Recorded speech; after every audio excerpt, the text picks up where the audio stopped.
I was introduced into this sort of arena in the early 1980s as I was a postgraduate student working on an archaeological exercise, but I did most of my work just running around the bush with some older Aboriginal people.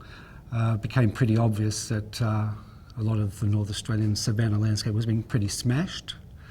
and this didn't marry particularly well with what I'd understood from how country should be managed, and so there was clearly a mismatch between historically what had actually taken place with traditional customary management of landscapes and the lack of people in that landscape now, and thus the sort of the whole fire regime getting out of kilter. Now that's an Australian-wide problem. Clearly there needed to be some sort of marriage back of getting customary knowledge back into conventional contemporary management systems. There'd been a lot of denial about that sort of issue. I mean, white fellas like to take the view that you don't really want to manage with fire at all. It's much better to suppress fire, but that's clearly not the way you're going to end up with any sustainable outcomes in our part of the world. By 2000, we'd start to realise that there was actually quite a major emissions issue involved here that we could turn to some advantage given the development of carbon markets, and with other colleagues we started to explore that space, and at the same time working with our colleagues in Western Arnhem on reimposing proper forms of management, getting the science involved with it to sort of measure the outcomes ecologically and in terms of greenhouse emissions,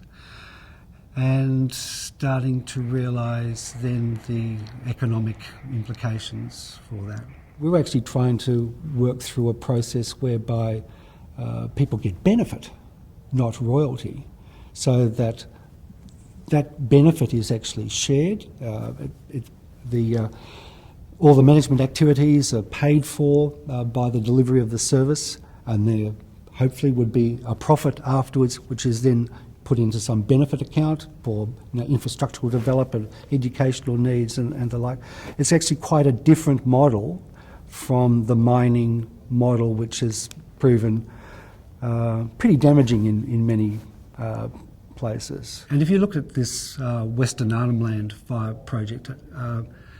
you'd have to say it has been successful in so many ways, and largely because right from the outset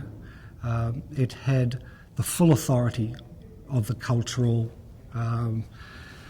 governance sort of arrangement. The senior traditional owners were very supportive,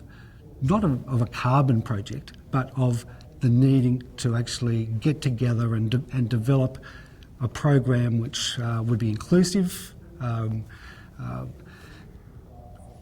representative of their cultural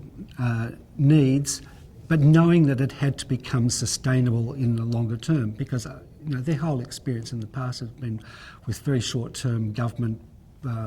range of project funding things, which may be funded for 1 year and not another. So they knew that ultimately we had to move into some sort of commercial space. Now, the carbon market provides that opportunity, and I wouldn't pretend that those older guys and women had really any inkling about the broader climate change implications, but they did have a very clear view that this was going to need to be a well-managed, governed structure, and there's plenty of younger Aboriginal people coming up who understand those sorts of needs. There are groups that are sort of ready to move, but they're in isolated sort of situations. And again, we need the coherence provided by NAILSMA and that sort of broader partnership to actually develop a framework which then they can operate in, and in fact a formal sort of aggregator type of entity, so that projects that know that they're not operating in isolation, they are operating collectively, whether they're in the Kimberley or Cape York. That requires that NAILSMA partnership to develop an independent aggregator corporate or not-for-profit corporate, which Nailsman is currently running out as we speak. And at that stage, you would have a mature market mechanism to trade credibly. It may take a few more years to actually be able to put in place the sort of formal corporate structures which are required, the development of formal entities and things, but it'll still deliver because it's functioning well.